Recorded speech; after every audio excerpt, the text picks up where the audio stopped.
Thanks, Carrie. So I'm going to take, I think, about the next 25 minutes to present some of the town water quality report analysis that we've been working on. So this is reporting for the 2020 water quality sampling season. So currently we're doing the 2021 water quality sampling season. So this is for last year's. And I will jump right into it. Yep, did that work? How do I move? My arrows aren't working. Okay, I'll use the clicker. So a little bit of background, just in case some of you are new to the NSP, aren't familiar with our swim and water quality monitoring program. So NEPRA has been collecting water samples at 41 sites in the Neponset River watershed since about 1995. At each site, we test for E. coli concentrations, total phosphorus, dissolved oxygen, water temperature, and pH. These are spot measurements. So volunteers go out. Oh, I'm going to let one more person in. So volunteers go out monthly during the summer months at 6 a.m. to collect quality samples. And then some additional parameters are collected at a subset of sites, including ammonia, total nitrogen, phosphate ion, chlorophyll A, and thiohydin. I want to note that volunteers do all of this work. So NEPRA, manages it. We organize the trips, but it's all driven by volunteer dedication. So the protocol, like I said, at 6 a.m. On the second Thursday of the month, May through October. So the warmest times of the year, volunteers go out and they measure these water quality parameters. Some parameters are tested right on site. So things like dissolved oxygen in that top picture is measured right on site. We measure some parameters at NEPRA, and then we collaborate with MWRA to do a lot of our nutrient testing. So it's a wonderful partnership between volunteers and NEPRA and folks at Deer Island. And then this data is used to help DEP identify impaired waters. So Department of Environmental Protection in Massachusetts upholds the Clean Water Act for US EPA. So they use our data because, of course, they don't have enough manpower to go out to all of these sites themselves. So they partner with a lot of watershed associations to collect data, and we submit it to them, and it helps them list their impaired water bodies. The data is also used to help identify illicit discharges, and this helps town personnel to act quickly. And then it also helps assess health risks during recreation, ecological health, and then to track our progress, or in some cases, negative progress in improving our water bodies. So that was an overview of our water quality sampling program. And I just want to reiterate that because the sampling occurs on the second Thursday of every month, it's not, we don't select certain days based on precipitation.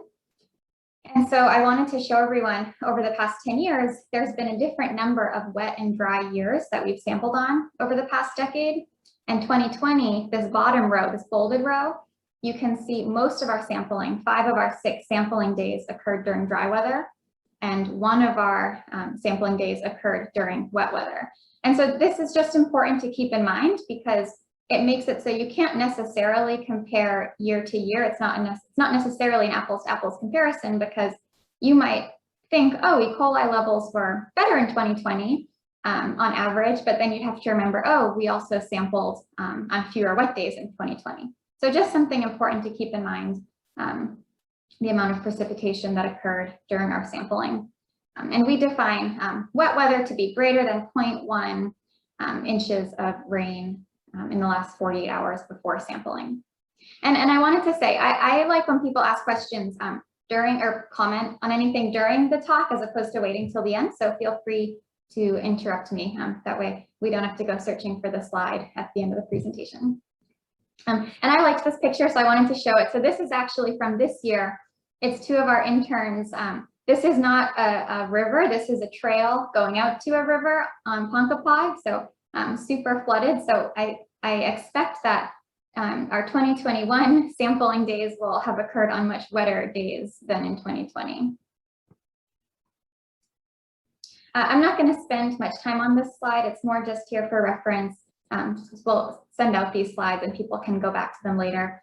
But the parameters that I'm going to talk about today, E. coli, dissolved oxygen, total phosphorus, pH, actually, I'm not going to talk about pH today just because all the sites that we go to had pH levels that were well within the standard. But the idea is these are parameters that DEP regulates, and the reason they regulate them is because they cause problems either recreationally for people like E. coli, or ecologically for aquatic organisms like DO, dissolved oxygen. So I won't go through this whole slide, but just know that it's here when we send out these slides to everyone that you can refer back to. Their standards for each of these parameters, and all of these parameters have different sources. Like E. coli comes from feces, etc. So I don't want to spend much time on this slide, but it's here. Unless someone had specific questions, I suppose. Okay, so goals of today's presentation. So one, we wanted to review some of the results for the 5 towns that we do the water quality reports for. So these include Milton, Canton, Westwood, Dedham, and Foxborough. And I'll discuss dissolved oxygen, E. coli, and total phosphorus. I'm not going to discuss all of these parameters for all of the sites in all of these 5 towns, because that would be much too much to discuss in 20 minutes. So I've just selected a few parameters and a few interesting sites to dig into for each town. And then while I'm going through this presentation, questions for you all to think about are if there's water quality questions that that you or someone in your town wants help answering that NEPRA might be able to help with. So for example, if there's a particular stream segment that you're interested in that has, had poor water quality or has something funky going on that we can help you investigate further, think about that. And then think about if there are any additional parameters that you would like us to monitor. So for example, cyanobacteria is something we don't monitor, but we potentially could in the future. And then finally, are there types of data analyses that we could help you to assess all this water quality monitoring data? Just some things to think about. Jenny, did you notice you have a question in the chat? I did not notice. Thank you. Let's see, where's my chat? I'll just say the question because it was from me, that I was just surprised that there's monitoring for phosphorus but not nitrogen, and wondered if you could speak to why that is. Yeah, so in freshwater bodies, phosphorus is generally the limiting nutrient. So if there's excess phosphorus in the water, we might assume nitrogen is there, and that can spur algal blooms. The nitrogen parameter, the nitrogen standards in the DEP column, that big document where they list all their standards, those are mostly for estuarine waters. So we do monitor total nitrogen at some sites, but we don't focus on it at our freshwater sites. Gotcha, thank you. You'd be interested in? No, I was just curious about why that was, so thank you. Got it. Super. And I'm not monitoring the chat because it's hard for me to see it underneath my shared screen. So I guess Ian, you can just tell me if someone comments. I can read the questions for it. Oh, super. And yeah, just interrupt me, please. Okay. All right. So town of Milton. So there's 10 sites in Milton. And I noticed this just seconds ago, but I filtered out one of the sites. So it's actually missing a green dot by accident. There's 4 sites on the Neponset River, but so if you can see my cursor, there's one here, and I filtered out a site here by accident, but NER 185 is right where my cursor is.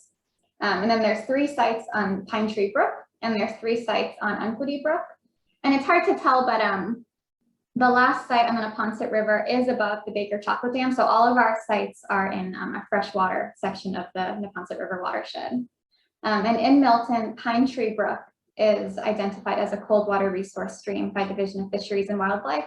And so the implication of that is some of the standards are a little different, just because it's believed that cold water species could inhabit this stream. So standards are a little bit more strict. Okay, so 2020 E. coli results. So like I said, I'm not going to focus on all the parameters and all the towns. The reports, they'll have everything in it. So we'll disseminate the reports. I don't think we've done that yet, but we'll do that soon. So I just focus on a few parameters in each town. So for Milton 2020 E. coli, first column is our sampling site. So the first 4 rows are Neponset River sites, then we have our Pine Tree Brook sites, and then we have our Unquity Brook sites. Maximum level concentrations of E. coli, minimum concentrations of E. coli, and then the geometric mean. So the standards, the DEP standards that are all listed on that slide that I skipped over quickly, you can't have a single sample that goes above 235 CFU per 100 milliliters during a sampling period. And then the second standard for E. coli has to do with the geometric mean. You can't have a geometric mean greater than 126 CFU per 100 milliliters. And so what you can see is in Milton, all sites exceeded the standard based on the maximum or the geometric mean. But what is interesting to note is there's a large range of values. So if we're looking at our maximum value or our minimum value, we can see that the problem with E. coli, it's not every month at every site in Milton. It's just some of the time, right? Because our minimum values are well within the standard. So this tells us that it's event dependent. So it could be a leak or it could be a huge rain event. So things that we'd want to investigate further. And then I also wanted to note that Unquity Brook in past years has had much higher values. It's still above all the standards, but the values at Unquity Brook are much lower than in the past couple of years. So that's good news. And I believe Milton's done some sewer repair projects in the last couple of years that are presumably helping with that. On Unquity Brook? Okay, yeah, great. So I wanted to show some of the data on Pine Tree Brook. So this was the cold water stream. So on our y-axis, we have E. coli concentration, and on the x-axis, we have year. And so this is data going back from 2010 through 2020, which is the current season that we're presenting the reports for. This red dotted line is at 235. So this is the single sample limit. And I put it on a log scale just because the variation in the values are so great that it's impossible to see the data if you don't do that. So it makes it a little hard to interpret, but what it means is that small differences on this graph are actually quite large differences. And so what I wanted to show was at the highest site on Pine Tree Brook, so this one close, it's not the headwaters, but it's the one highest of our sampling sites. You can see in general, over the past 10 years, it does tend to be within the single sample maximum does tend to be less than the standard, but we do tend to see an upward trend. Like our minimum values seem to be increasing over the past decade. This is a little different than at the middle site, Pine Tree Brook 035, where from 2010 to 2013, values were generally below the standard, and then something happened. And I should have mentioned this earlier. So I've only been at NEPRA about 7 months, so I haven't dug into everything that's been going on in the watershed just yet. But something seems to have happened in 2013.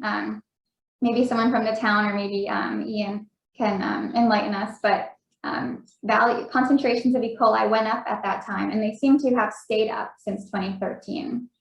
And then finally in Pine Tree Brook 047, so this is the site closest to the confluence of the Neponset River. For the last decade, E. coli concentrations have pretty much always been above the single sample limit, and the same again for 2020. So I just wanted to note a couple things about E. coli and precipitation, which I'm sure most people are familiar with. So in general, we see a relationship between precipitation events and E. coli. And that's why I was saying in the beginning, you need to think about, you want to remind yourself what sampling days occurred during wet or dry weather over the past years before you necessarily make comparisons between them. And so again, sticking with our 3 sites on Pine Tree Brook, if we look at this first figure, we can see the sampling site on the x-axis, and again, the concentration on the y-axis. Red is a dry day, blue is a wet day, and you can see over the past 10 years, sampling during wet days almost always leads to higher concentrations than compared to during dry days. And then if we look down at the lower plot, now precipitation is on the x-axis, and we can see it's not just about did it rain or did it not rain? It's about how much did it rain. So there's a positive relationship between how much it rained on Pine Tree Brook. But what I wanted to highlight on this slide is dry concentrations aren't zero, right? So if we look at our box plots, the red boxes, we can see there's still plenty of E. coli in the water, even if it didn't rain in the last 24 hours. And some of that could be natural from wildlife, but it also speaks to events that possibly we can address, like leaky sewers or illicit discharges. And in some cases, the dry weather concentrations are even above our limits, our standards. So that's some of the E. coli data from town of Milton. So for town of Canton, I wanted to focus on total phosphorus. So in Canton, there are 8 sites. And for total phosphorus, the standards from the Mass DEP differ depending on the type of water body. So if it's a flowing water, the standard is 0.1 milligrams per liter. If it's a stream that's flowing into a lake or pond, there's a stricter standard, it's 0.05. And if it's a pond or a lake itself, then the standard is the strictest at 0.025. And so in Canton, we have 4 sites that are entering ponds. So that's this site on Peckwood, and then a site on Beaver Meadow Brook, Massapog, and then this lower site on Peckwood Brook. And then we have 4 flowing water sites. So one on Punkapog, Neponset River, Pecunet, and then the East Branch.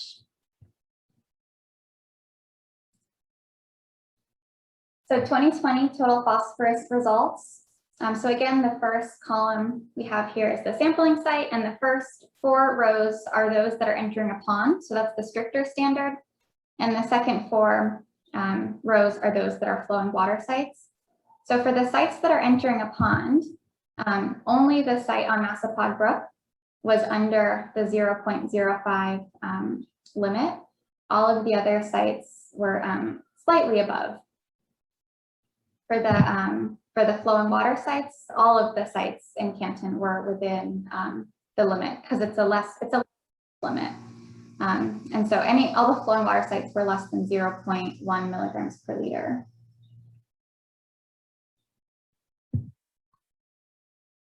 What I wanted to do was show how some of the monthly values in 2020 compared to the past decade average monthly value. So this is a slightly busy slide, and I just wanted to focus on three of the facets. I wanted to focus on Beaver Meadow Brook, Neponset River, and then Peckwood Brook. So what you're looking at is total phosphorus levels on the y-axis, and then month on the x-axis. And then the orange line, these are the 2020 values. So for example, this dot up here corresponds to August of where someone measured 0.2 milligrams per liter of phosphorus. The black line is the average monthly concentrations of phosphorus going back to 2010. And these dotted lines just show the standard. So this is the entering a pond standard, and this red dotted line is the flowing water standard. So I wanted to focus on the 3 sites that I mentioned. So first of all, Beaver Meadow Brook, we see 2020 values were similar to the past decade of values, except in August when there was a very high concentration of phosphorus recorded. Similarly, in the Neponset River site, in July, there was a very high level of total phosphorus recorded, even though the rest of the sampling season, the values were similar. And then in Peckwood Brook, I wanted to point this out because not only was there quite a high value recorded that was different from the previous 10 years of data in September, but in general, Peckwood Brook, there's just a problem with total phosphorus. Pretty much the entire warm season except May, the total phosphorus levels are above the acceptable standard. So I wanted to zoom into those 3 sites a little further to show why they're problematic. So DEP, so simply having a level of total phosphorus doesn't necessarily mean that DEP would list a water body as impaired for total phosphorus. They want to also see that there's some biological effect of that total phosphorus. So if you have high levels in your water body, but you're not observing excessive plant growth or dead fish or, any kind of biological outcome, you might not be listed for total phosphorus. But at these 3 sites, we do see an association between high total phosphorus. So again, these top 3 plots are what we saw on that last screen. And then down here, we see dissolved oxygen. So now we're looking at dissolved oxygen on the y-axis and then the monthly levels. And similarly, the red line is 2020, the black line is the last decade of averages.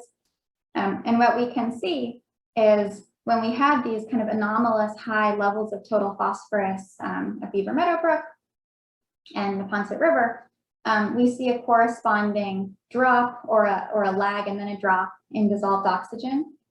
And at Peckwood Brook, where we see consistently high levels of total phosphorus, we see consistently low levels of dissolved oxygen. So there are other reasons why dissolved oxygen levels are low, but total phosphorus and high nutrient levels could be one of them. And we see a pretty good association based on our correlation coefficients between dissolved oxygen and phosphorus. So these are 3 sites that would be candidates for listing as impaired for total phosphorus. So I just wanted to show that association between phosphorus and dissolved oxygen. Okay, so moving right along. So town of Westwood. So there were 3 sites in Westwood. Purgatory Brook and Millbrook are listed as cold water resource streams. And then there's one on the Neponset River. And actually this site on the Neponset River is the same site as in Canton. So it borders the 2 towns. Okay, so first E. coli concentrations. No site was within the standard for E. coli. The geometric means were higher than acceptable at the Millbrook site and at the Purgatory Brook site.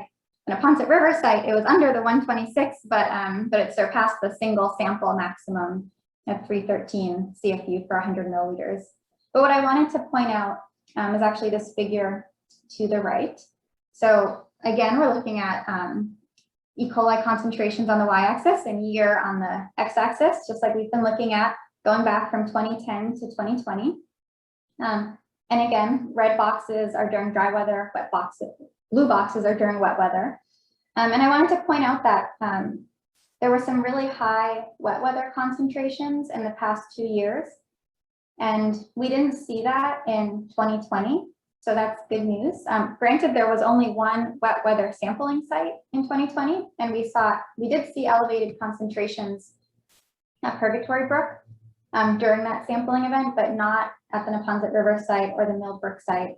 And even the one at Purgatory Brook was still much less than in 2019. So it would seem that wet weather E. coli levels went down this year, even though we have fewer wet weather sampling events. I wanted to highlight this outlier. So this is actually a dry weather event in 2020.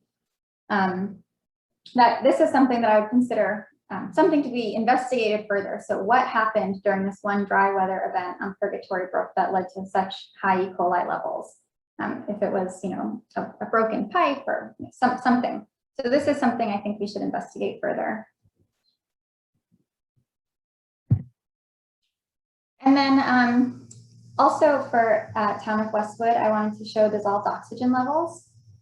So dissolved oxygen on the y-axis. Now our dotted lines are at 6 milligrams per liter for the cold water streams, Purgatory and Millbrook, and 5 milligrams per liter for the site on the Neponset River, which isn't a cold water stream. Our 2 cold water streams are well within the standard for dissolved oxygen, but the Neponset River site pretty much since maybe 2018 has been below the standard. And actually in 2020, we had low levels, but we had one day in August when we had anoxic conditions that I've highlighted here. So there would appear to be a problem with dissolved oxygen at this site. And again, this is a Westwood site, but it also borders the town of Canton. And then the 2 cold water streams have appropriate levels of dissolved oxygen. Jenny, could I just add one comment just to make sure everybody knows? Because I always find it a little confusing when I'm looking at graphs. It's just to remind everybody that almost everything we monitor is a pollutant that you would like to have less of. And the one exception to that is dissolved oxygen, which is really measuring how much oxygen is dissolved in the water so that fish can breathe. So it's not a pollutant, it's actually a good thing, and you'd rather have more of it. And I always just takes me a minute to reverse my thinking, because I always think, oh, I want these things to be below the line, but for DO, you want them to be above the line. Yeah, that's a good point. Sorry. Yeah. So for everything else, you generally want it to be below the dotted line. For DO, you want it high, because aquatic animals, that's how they quote unquote breathe. Okay, and so why are we seeing dissolved oxygen in the Canton section? We talked about high total phosphorus, which causes high plant growth, and then decomposition, which eats up dissolved oxygen. There's also a strong relationship with temperature. So low DO values at that site happen to occur on warm days. So water temperature was 25 degrees Celsius. There could also be, sluggish flow and low mixing, so low atmospheric sources of dissolved oxygen. So this is another site where I would suggest that we look into it further and find out why we had anoxic levels at that site in August. Okay, town of Dedham. And sorry, I'm moving fast because we had to get 5 towns in here. So I'm speeding right along. So town of Dedham, there's one site on Mother Brook, and the past problem with E. coli concentrations were not observed in 2020. So good news there. So in 2020, maximum E. coli concentrations were within the single sample standard for the first time in greater than 10 years. And they were below the seasonal sample limit for the first time since 2017. So again, just to orient you, we have E. coli concentrations on the y-axis, year going back to 2010 on the x-axis, and same, blue is wet, orange is dry. And you can see levels, dry and wet levels in 2017 and 2018 were quite high, especially in 2018. And in August of 2018, I think, is when the Dedham transfer station closed, and we see, E. coli levels dropping as expected. So that's great news, and that's really the point of our monitoring, is to help identify sources of E. coli, and then alert the town, and then the town can take steps to remediate. So this is good news, and great to see that in 2020 we didn't see the same E. coli problems that we've been seeing in the past. So again, same site on Mother Brook. So dissolved oxygen and total phosphorus levels are within the admit Robert McGregor. So dissolved oxygen levels and total phosphorus are within. Jenny, we can take care of admitting people, just so you don't have to worry about it. Oh, okay. Everyone's. Don't worry about it. Yeah. Oh, okay, great. Thanks, Carrie. Okay, so dissolved oxygen levels at Mother Brook, they're above 6 milligrams per liter, and this isn't even a cold water stream. So dissolved oxygen levels are fine. Again, we're seeing that the 2020 values were similar to the decadal averages. Total phosphorus levels, again, were below 0.1 milligrams per liter, and kind of similar to previous years. But I just wanted to, again, show this relationship between water temperature, total phosphorus, and dissolved oxygen, where we see over the course of the summer, water temperatures heat up and total phosphorus levels increase, and we see this corresponding decrease in dissolved oxygen. So again, with phosphorus, it's all about the relationship to ecology and biology that we're concerned with. Okay. Last but not least, town of Foxborough. One site, this is at the very tippity top of our watershed. Neponset River at the outlet of Crack Rock Pond. E. coli levels at this site are well within the standards, but phosphorus and dissolved oxygen concentrations continue to be problematic. So total phosphorus levels at Crack Rock Pond. So in the past, the site has been reported to be covered with duckweed and watermeal, so lots of aquatic plant growth. We can see in 2017, values of total phosphorus started increasing, and in 2019, they were quite high, and there was even one anomalous point, was very high, 2.5 milligrams per liter. This blue line is the standard, and actually I should note, this is one of our 2 or 3 actual pond sites, and so the the standard for phosphorus is quite low. It's 0.025 milligrams per liter. So quite a strict standard. In 2020, values were still elevated, but not as elevated.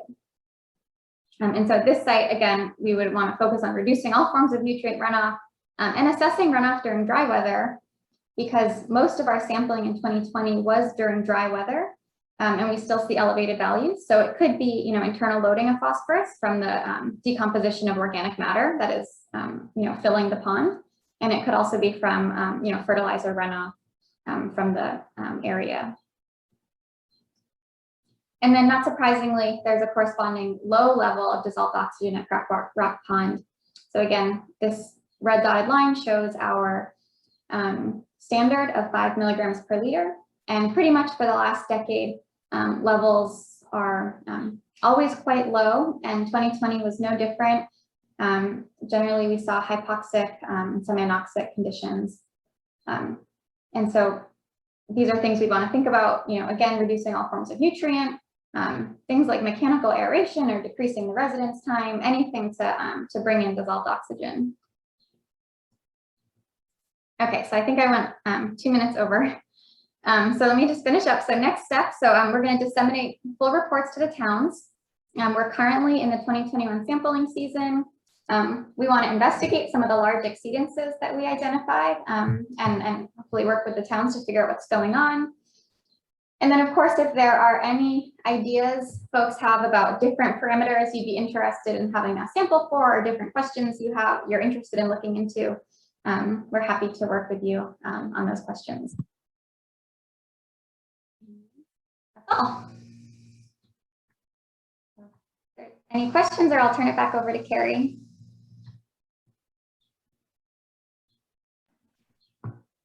All right.